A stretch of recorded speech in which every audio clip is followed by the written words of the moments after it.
Kaso lang, 5 taon na ang nakakaraan, parang wala pa ring pinagbago ang kanilang sitwasyon.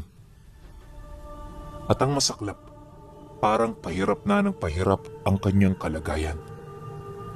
Pero sa kabila nito, wala siyang balak na sumuko. Kaya para mapatatag ang kanyang loob, madalas siyang magdasal sa lugar kung saan siya nagsasaka araw-araw. Ginagawa niya ito bandang 3:00 ng hapon tuwing makahingi ng gabay sa Panginoon. At sa loob ng mahigit 9 na buwang pagdarasal, tila bang wala pa ring paramdam ang tadhana sa kanya. Ganon at ganon pa rin ang sitwasyon niya, at ang tanging pinagbago lamang ay ang pagkakaroon niya ng mapayapang pag-iisip. Hindi siya gaanong naapektuhan ng mga bagay na hindi nila kayang abutin dahil sa pamamagitan ng pagdarasal, naging kontento siya sa kung ano ang naibibigay niya. Tinanggap na rin niya ang kanyang tadhana dahil ang buong akala niya hanggang dito na lamang siya. Pero pagsapit ng katapusan ng Oktubre, may nangyaring isang hindi kapani-paniwalang milagro. Ayon kay Renante, panahon noon ng kapasan at katatapos lang nila sa pag-ani ng kabuuang tanim ng may-ari. Habang abala noon pumila ang kanyang mga kasama para makuha ang parte nila, minabuti naman niyang tumambay sa kahon ng palayan kung saan siya gumapas. Kapag kasi anihan, mas pinipili niyang doon maghintay kaysa sa bahay mismo ng may-ari. Bukod sa wala roong ingay, tanaw din niya mula roon ang tahanan nito.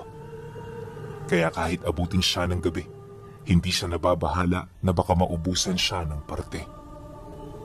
Bumababa lang din siya ng bukid kapag napagtanto niyang kokonti na lamang ang taong nakapila. Sa ganoong paraan, hindi na siya mahihirapan sa paghihintay. Ngunit, habang nasa kasagsagan siya ng pagmamasid, may napansin siyang isang kumikinang nabutil sa ilalim ng mga nakatambak na uhay. Noong una, inakala niyang salamin ito, kaya hindi niya yun gaanong pinagtuunan ng pansin. Pero nung lumulubog na ang araw at patuloy pa rin ito sa pagkinang, dito na siya unti-unting naghinala. Malakas ang kutob noon na Renante na hindi salamin ang kanyang nakikita, kaya naman para masagot ang kanyang katanungan, pinili niyang yon ay puntahan. Pagdating niya sa tinambakan nila ng uhay, marahan niya yung hinukay hanggang sa bumungad sa kanya ang isang butil ng bigas. Nagahinliliit ang laki. Medyo may kahabaan din ito, at sa estado nito, di yun ang tipikal na bigas na kinakain. At habang tumatagal na yon ay kanyang pinagmamasdan, dahan-dahan na siyang nakakaramdam ng hiwaga sa kanyang katawan. Masyadong gumaan noon ang kanyang pakiramdam, tapos ang nakakagulat sa lahat, hindi na siya nag-aalala sa kalagayan ng magulang niya. Yun bang lahat ng problema nila parang meron ng solusyon? Matapos niya itong maramdaman, tsaka niya napansin na papatapos na ang pila sa hatian ng parte. Kaya naman kahit walang ideya sa kanyang nakuha, dali-dali siyang bumaba para kuhanin na ang kanyang kinita. Pag-uwi niya ng bahay, nadatnan niya ang nanay niya na inaatake na naman ng hika. Yung kapatid niya noon, panay na ang pag-iyak dahil sa hindi nito alam ang kanyang gagawin. Pagsilay naman niya rito, dali-dali niya yung nilapitan. At nang akmang tutulungan na niya ang nanay niya, bigla na lamang nawala ang hika nito, pagkadampi ng kanyang palad sa balikat. Sa isang iglap, bumalik ang sigla ng katawan nito na parabang wala yung iniindang karamdaman. Dala ng pagtataka, pilit niya yung tinanong ukol sa nararamdaman nito. At nang marinig naman yun ng nanay niya, inilahad nito sa kanya na normal na ang pakiramdam niya. Nabanggit din ito na parang may kung anong milagro ang yumakap sa katawan niya nung hinawakan siya ni Renante. Dala ng kuryosidad, Tinanong siya nito kung meron bang nangyari sa kanya sa palayan. Yung aura niya kasi, medyo kakaiba na. Tapos napakasigla na ng mukha niya. Yan bang, kahit siya ang nagtatrabaho para sa kanilang pamilya, tila bang wala siyang kaproblema. Nung marinig ito na Renante, nagkaroon kagad siya ng ideya.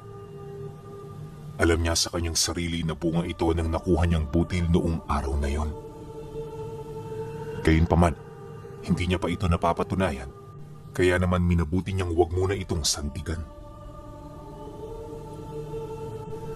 Dumaan ang mga araw. Marami na ang nagbago sa loob ng bahay nila. Sa hindi malamang dahilan, parang napakadali na lamang sa kanya na kumuha ng pera. Di na rin sila nauubusan ng pagkain at higit sa lahat, nakakaramdam na sila ng ginhawa. Nakapagtataka man ng ganoong pangyayari, lubos itong ipinagpapasalamat ng nanay niya. Paulit-ulit din itong sinasabi na ayaw na nitong bumalik sa dati, kaya mas maganda na ipagpatuloy na lang nila ang kanilang nasimulan. Ito rin ang namamahala sa pag-iipon dahil sa kagustuhan nitong maalis na siya ng tuluyan sa kanyang trabaho na ilang taon na niyang nagiging kalbaryo. Pero nang marinig niya ito, siya na mismo ang tumutol. Nay, hindi ko gustong umalis sa trabaho ko. Oo, nakakapagod maging magsasaka. Pero ito na po ang naging buhay ko. Kayo na lang dito ang magnegosyo para naman kahit papaano, meron tayong dagdag kita. Basta Nay, may mga rason ako na hindi kayang matumbasan ng kahit na ano. Sa lugar na yon, payapa ako. Nakakapag-isip ako ng mabuti sa kapwa ko. At higit sa lahat, nakakatulong ako sa kanila kung yon ay kailangan. Paliwanag niya sa nanay niya. Nang marinig nito ang kanyang sinabi, hindi na rin yun nagsalita pa. Batid nito na gusto pa ng anak niya na manatili sa palayan. Kaya naman kahit hindi na nila ito kailangan, malugod itong nagparaya. Sige anak, basta ingatan mo ang sarili mo. At kung pagod ka na, pwede ka nang magpahinga rito sa bahay. Nalagpasan na natin ang madilim na panahon ng ating pamilya. Kaya oras na para malasap naman natin ang kaginhawaan na matagal na nating pinapangarap. Wika nito sa kanya. Matapos ang kanilang pag-uusap, agad namang nagtrabaho ang kanyang ina at ang bunso niyang kapatid. Siya naman noon, tumungo siya sa baryo para mamili ng kulang sa kanilang tahanan. Pag-uwi niya sa kanila, nadatnan niya ang nanay niyang masayang kausap ang mga kapitbahay nila. Sa puntong iyon pinuno, nakaramdam siya ng tuwa dahil ito ang unang beses na maramdaman niya ang pagpapahalaga ng mga kapitbahay nila sa kanila. Noong mga panahon kasing walang-wala sila, halos hindi sila pansinin ng mga ito na para bang di sila nito kilala. Pero nang magsimula na silang kumita, marami na ang gustong makipaglapit sa kanilang pamilya. Di naman niya yun gaanong pinagtuunan ng pansin dahil sa yun talaga ang realidad ng buhay. May kwenta ka lang kapag meron kang pera. Dumaan ang mga araw, naging maayos naman ang lahat. At dahil sa katatapos lang ng kapasan, buong araw na sila noong nagtatanim ng palay. Ayon sa utos ng may-ari, kailangan nilang maghabol para makarami sila. May hirap na kasing magpalaki ng pananim kapag sumasapit na ang panahon ng tag-ulan. Bukod sa maraming bagyo ang dumarating, mabilis na namamatay ang palay kapag nalulubog sa baha. Isa yon sa mga iniiwasan nila, kaya tuwing gapasan, nagmamadali silang magtanim. At sa loob ng 3 araw na walang humpay na pagtatanim ng binhi, wala naman siyang napapansing kakaiba. Ngunit nang matapos na ito, may nasipat siyang kasama nilang nagtanim na panayang paglilibot sa palayan. Hindi niya mawari kung ano ang ginagawa nito, pero may kutob siya na parang meron yung hinahanap. Dala ng kuryosidad, palihim niya yung sinundan hanggang sa mapansin niya ang pulang buhangin na pasimple nitong inilalaglag sa bawat kahon ng palay na kanyang nadaraanan. Dahil dito, kung kaya't agad naman niya yung tinawag, sabay tanong ukol sa ginagawa nito. Pero nang marinig ito ng lalaki, nagpatuloy lang ito na para bang wala yung narinig. Kaya naman nang mapansin ito ni Renante, hindi niya ito tinantanan hanggang sa magpang-abot na silang dalawa. Nang makalapit na siya sa likod nito, agad niyang hinawi ang balikat nito habang tinatanong ito ng seryoso.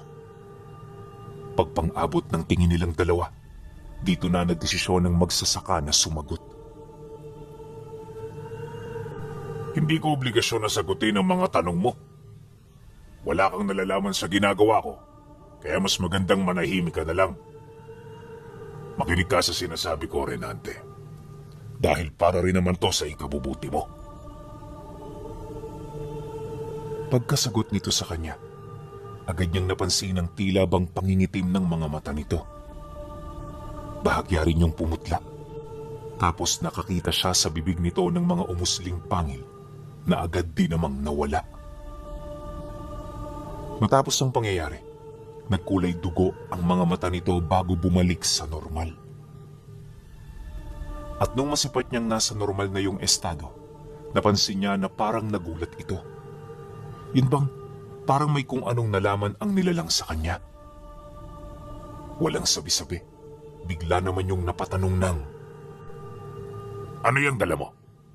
Saan mo nakuha yan?" Habang nagsasalita, ramdam niya ang matinding galit nito na para bang gustong-gusto na siya nitong sungkaban. Kaya para hindi siya nito maunahan, dumistansya siya ng bahagya kasabay ng pagsagot niya rito ng, "Anong dala? Wala naman akong dala." Nang marinig naman ito ng lalaki, nagpumilit itong hanapin ang nakita niya hanggang sa magpang-abot silang dalawa. Paghawak nito sa kanya, hindi siya nagdalawang isip na sapakin ito sa muka, sabay tadyak dito papalayo. Ngunit kahit malakas ang kanyang pagkakasipa, tila bang hindi man lang natinag ang nilalang. Maya-maya pa, bigla itong umatras, kasabay ng dahan-dahan itong paglayo sa kanya. Bago yun tuluyang tumalikod, nag-iwan ito ng babala ukol sa posibleng mangyari kapag nagkita sila ulit. Pagkarinig naman niya sa sinabi nito, di na rin siya umimik. Nakaramdaman ng pagkasindak, pinili niyang maging matapang sa harapan ng nilalang.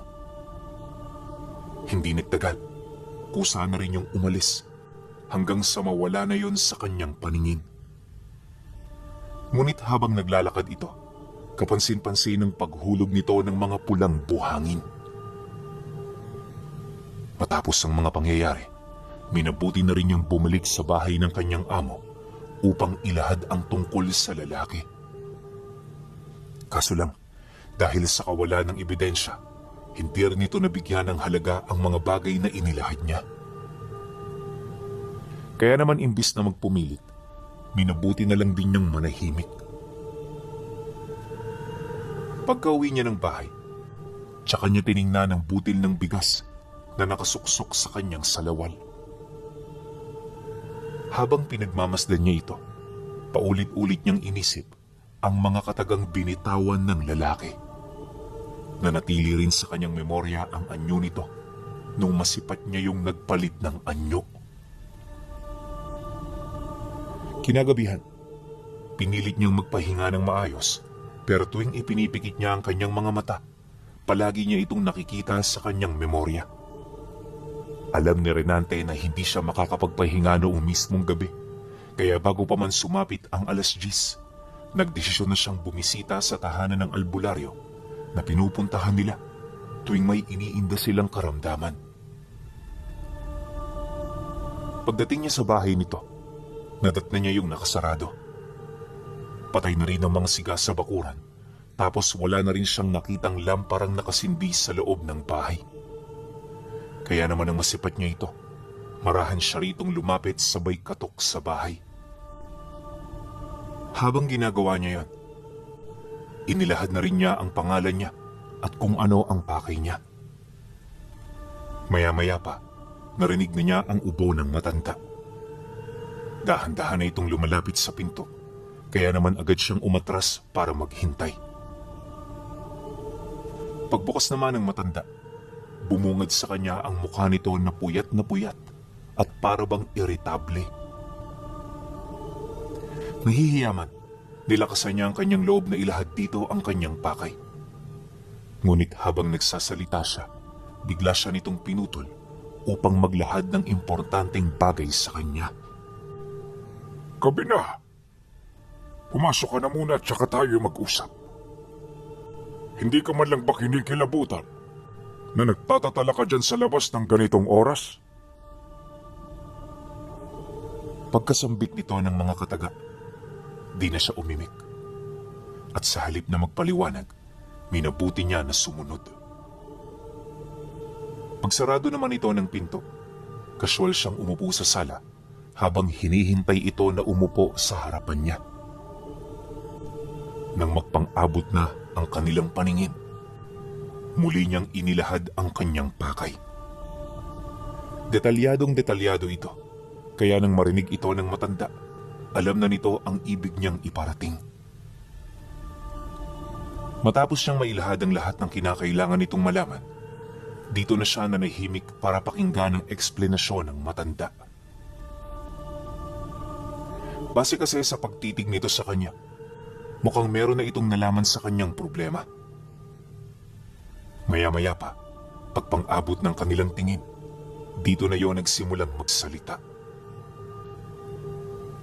Tama ka ng hinala, Renante. Hindi totoong taong nakalaban mo. Aswang yon kung hindi ako nagkakamali. At yung buhanging isinasaboy niya, tumigas yun na dugo ng tao. Ang hindi ko lang maisip, bakit nga ito kinakalat sa palayan? Ano kaya ang kanyang binabalak? Dagdag pa nito na, kung hindi dahil sa kanyang karga, paniguradong pinatay na siya nito. Mabuti na lang, prinotektahan siya ng hawak niyang mutya, kaya hindi na yon nagtangka pa sa kanyang buhay. Mariin din itong inilahad. Swerte siya sa kanyang nakuha dahil ang mutya ng bigas ang isa sa pinakamagandang mutya na lumitaw sa mundo. Matapos naman itong magsalita, napatahimik siya bigla, gawa ng pakiramdam niya. Parang marami na itong nalaman sa mahiwagang butil na bigas na itinatago niya sa kanyang bewang. Hindi nagtagal, nang utusan siya nitong ipakita ito, hindi naman siya nagdalawang isip na ito ay gawin. Pagsilay naman dito ng manggagamot, dahan-dahan itong tinitigan ng mutya na parabang meron itong hinahanap. Nagtagal din yun ng kalahating oras bago niya malaman ang tungkol sa mga mahihiwagang simbolo na nakaukit dito. Ayon sa manggagamot, ang mga simbolong yon ay nilimbag mismo ng diwata at mga gabay nito. Iyon ang nagbibigay hiwaga sa mutya at ito rin ang nagbibigay buhay dito. Mariin din itong inilahad. May mga kondisyones ang ganoong karga. Ayaw nito ng mga masasamang tao, kaya lahat ng gagawin niya, kinakailangan niyang isipin at pagnilayan ng maigi. Lumayo rin siya sa anumang uri ng sugal dahil nakakasama yun sa mutya mismo. Kailangan ding malinis ang kanyang puso at iwasan niyang makaramdam ng kahit na anong puot sa kanyang kapwa. Nabanggit din ng matanda na dahil sa nangyari sa kanila sa pagitan ng nilalang na yon, posibleng bumalik ito para bigyan siya ng leksyon. Base kasi sa kanyang sinabi, mukhang pinag-iinitan na siya nito bago pa man yun tuluyang makalayo. Nang marinig na Renante ang sinabi ng matanda, hindi niya mawari kung ano ang kanyang isasagot. At sa puntong yon, nakaramdam siya ng kaba, gawa ng naisip niya na baka yun ang maging dahilan para manganib ang buhay niya. Dahil dito, kung kaya't agad siyang humingi ng payo sa matanda. Nais niyang malaman ang kahinaan ng mga ganoong uri ng nilalang at kung ano ang kaya nitong gawin. Sa pagpapatuloy ng kanilang pag-uusap, dito naman ito inilahad ang lahat ng bagay na kinakailangan niyang malaman. Binigyan na rin siya nito ng karagdagang karga para lamang mapanatag siya. Inabisuhan din siya nito sa mga bagay na pwede niyang gawin sa oras na magsimula ng magparamdam ang nilalang. Nang marinig naman yun na Renante, taos-puso naman siyang nagpasalamat habang iniaabot ang abuloy para sa serbisyo nitong ibinigay. Manoy, pagpasensyahan niyo na ho ito . Ito lang kasi ang nakayanan ko . Maraming salamat ho sa payo ninyo. Huwag ho kayo mag-alala. Tatandaan ko ang lahat ng yon. Pagkasambit niya ng mga kataga, agad naman siyang nagpaalam. Bago sila magkahiwalay, marami pang ipinayo sa kanya ang matanda na siya namang hindi niya nakalimutan. Sa kanilang paglalakad papauwi, wala naman siyang napansing kakaiba hanggang marating niya ang sentro ng lugar nila. Noong una, tahimik pa naman ang paligid. Pero nang bahagya siyang nakalayo ng sentro, may napansin siyang mga itim na aso na para bang bumubuntot sa kanyang likuran. Hindi niya kilala ang mga ito, kaya takang-taka siya kung bakit di siya nito tinatahulan. Pagka naman nililingon niya ang mga nilalang, nanunuot yun kung saan-saan na para bang pilit siya nitong iniiwasan. Nang mapagtanto naman niya ito, hindi na siya nagsayang pa ng oras. Pagkaripas niya ng takbo, bigla naman niyang narinig ang atungal ng mga aso habang mabilis itong sumusunod sa kanya. Kahit hindi niya yun nakikita, ramdam niyang papalapit na ang mga ito, kaya naman hindi na niya maiwasang mapaisip ng kung ano-ano. Mabuti na lang talaga, nakarating siya sa kanila bago pa man siya nito maabutan. At nung makapasok na siya sa loob ng bahay, ramdam na ramdam niya ang pagpalibot ng mga nilalang sa bakuran. May mga pagkakataon ding kinakalmot nito ang dingding na para bang gusto nitong pumasok. Kaya naman nang marinig ito ni Renante, abot langit na ang pagdarasal niya. Kung sino-sino na ring mga santo ang kanyang tinatawag para lamang matakasan ng mga ito. Kalahating oras ang lumipas, nakarinig siya ng isang malakas na pagsipol na para bang ito ang tumawag sa mga nilalang. At dahil sa tunog na yon, kung kaya't nagawa nitong tantanan ng kanilang tahanan. Pagtahimik ng paligid, naiwan siyang tulala sa tabi ng pinto habang pinag-iisipan ang kanyang mga pinagdaanan. Di niya binalak na ipaalam ito sa kanyang mga magulang dahil sa ayaw niyang pagmulan nito ng takot. Isa pa, kahit malaman nito ang mga nangyari sa kanya, wala rin naman yung magagawa. Pagsapit ng sumunod na araw, nagkusa siyang hanapin ang lalaki. Batid niya na ito ang nag-utos sa mga nilalang para salakayin siya noong mismong gabi. Wala siyang balak na masama rito. Gawa ng ang nais lang niya, makausap ito ng maayos at mahinahon. Naniniwala siya na sa pamamagitan ng maayos na usapan, kusa na siya nitong lalayuan. Pagdating niya noon sa sakahan, kagaya ng inaasahan, naroon ang hinahanap niya. Masaya itong nakikipagsalamuha sa iba nilang mga kasama na para bang isa rin yung ordinaryong tao. Ngunit pagsilay nito sa kanya, dahan-dahang nawala ang mga ngiti nito. Nagkusa na rin yung lumayo sa kanyang mga kausap na para bang alam na nito ang ibig niyang ipahiwatig. Paglakad nito papalayo, dali-dali naman niya yung sinundan.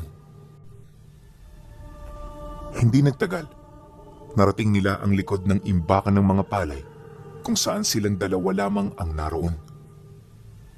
Pagpang-abot ng kanilang tingin, nadatnan niya itong nakaupo sa kapirasong puno na matagal na roong nabuwal. Nang mapansin naman niya ito, Hindi niya maiwasang kabahan. Gawa ng yung titig nito, parang nagdadala ng kamatayan. Yun bang, malingat ka lang saglit, di mo na mamamalayan ang mga susunod na mangyayari. Dahil sa ganoong sitwasyon, kung kaya't hindi niya inalis ang tingin niya sa nilalang kahit na isang segundo. Pagsilay naman ito, unti-unti itong napangisi kasabay ng pagsilabasa ng mga itim na asong kanina pa palang nagtatago sa talahiban. Pagsilay nito sa kanya, bigla itong umangil habang dahan-dahang lumalapit. Alam ni Renante na may kalalagyan siya sa dami nito, pero sa kabila ng lahat ng yun, pinili niyang maging mahinahon at matatag. Dito na rin siya pasimpleng nagdasal upang makahingi ng gabay sa itaas. Maya-maya pa, naglakas loob siyang huminto sa pag-atras. Wala siyang ideya sa mga mangyayari, pero pinili niyang manalig. Naisip niya na, hanggat nananampalataya siya, walang kahit na anong demonyo ang makakatalo sa kanya. Maya-maya pa, dito na siya nagulat nang mapansin niyang hindi dumiretso ang mga aso. Pumapaikot lang ito pero hindi yun nakakalapit. Nang mapansin naman ito ng lalaki, agad itong naglakad papalapit sa kanya na para bang gusto nitong mabaling dito ang kanyang atensyon. Pagsilay naman niya sa nilalang na yon, nakita niya itong napakaputla habang kakulay na ng dugo ang mga mata nito. Garugal na rin ng boses, tapos mayat maya ang pag-angil nito habang nakatitig sa kanya. Mukhang natuto ka na. Sino ang albularyong nilapitan mo? Si Manoy Fernando ba? Kung gayon, hindi lang pala ikaw ang kailangan kong ilibing. Pagkatapos ko sa'yo, isusunod ko ang matandang yon. Masyado niya na akong pinapakialaman, kaya mukhang kailangan ko na rin siyang patahimikin. Pagkasambit nito ng mga kataga, agad itong kumuha ng maliit na garapon sa kanyang bulsa. Ang garapong yun pinuno ay naglalaman ng itim na likido na dali-dali namang nilunok nito. Nung makapasok na yon sa sistema ng lalaki, nakita niya kung papaano magsiunat ang mga buto nito. Napakalalim na rin ang ginagawa nitong pag-angil na para bang mamamatay na ito. Hindi nagtagal, bumagsak sa lupa ang lalaki kasabay ng kusang pagkilos ng bawat parte ng katawan nito. Ilang minuto pa ang lumipas, bigla na lamang itong tumigil sa paggalaw. At bago pa man niya yun mamalayan, nakatayo na ito sa kanyang harapan. Taglay na ng nilalang ang kakaibang anyo, dahilan upang makaramdam siya ng pagkasindak. At sa muling pag-angil nito, bigla na lamang siya nitong sinunggaban, kasabay ng pagsunod ng mga aso nito. Isipin ninyo, walang karanasan sa ganoong sitwasyon si Renante, kaya nung makita niyang papalapit na yon sa kanya, purong pag-iwas na lang ang ginawa niya. Pinilit na rin niyang dumistansya rito upang makahanap ng lugar na pwede niyang malusutan. Ngunit sa kasamaang palad, hindi ito naging madali. Sinubukan niyang bumalik sa bahay ng may-ari, pero di niya na ito nagawa dahil sa mga nakabantay na aso. Maya-maya pa, tuluyan na rin itong nahawakan ang paa niya. Paghila nito, agad siyang bumagsak sa lupa, kasabay ng buong puwersa nitong pagkaladkad sa kanya patungo sa kakahuyan. Mag-iilang kilometro rin siya nitong nahila sa ganoong posisyon at punong-puno na siya ng galos sa katawan niya. May mga tumutulo na ring dugo sa kanyang muka, ngunit sa kabila nito, hindi siya nakaramdam ng panghihina. Pagbalik niya sa kanyang mga paa, napagtanto niya na kinakailangan niya ng labanan ang nilalang gamit ang buong tapang niya. Alam niya kasi na sa ganoong sitwasyon, kamatayan na lamang ang naghihintay kung patuloy siyang magiging duwag. Kaya kahit walang kaalaman pagdating sa kumbate, pinilit niyang makipaglaban dito. Nahihirapan mang sumabay sa una, habang tumatagal ang pagbubuno nila, tila bang nakakasabay na rin siya. Paunti-unti, nawala na siya ng takot hanggang sa nagawa na niyang matamaan ng suntok ang nilalang. Pagtama ng kamao niya sa mukha nito, bigla itong tumilapon kasabay ng pag-atungal nito ng napakalakas. Ilang minuto rin yung nakahandusay bago yun nakatayo. Pagsilay naman niya rito, napansin niya na parang natabingi na ang panga nito. Batid din niyang nanghihina na ang nilalang, kaya naman kaagad siyang naghanap ng armas na pwede niyang magamit. Isang matalas na kahoy noon ang kanyang nakuha, kung saan paghugot niya rito, agad niyang sinunggaban ang nilalang.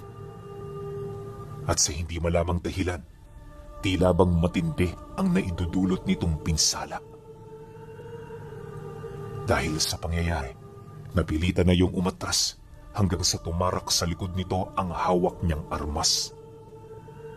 Pagsilay niyang nakabauna ang dulo, di niya na yun tinigilan hanggang sa bumaon na ito ng husto. Dahil sa pangyayari, tuluyan ng hindi yun nakatayo habang unti-unting naliligo sa sarili nitong dugo. Pagsilay naman ng mga aso nito, wala na yung nagawa kundi ang kumaripas ng takbo papalayo. At nung silang dalawa na lang ang natira, dito niya na yun kinausap ng masinsinan. At sa sandaling hindi yun sumasagot, walang awa niya itong hinahampas ng kahoy sa ulo. Ganon at ganon ang kanyang ginawa hanggang sa bigla na lamang itong binawian ng buhay.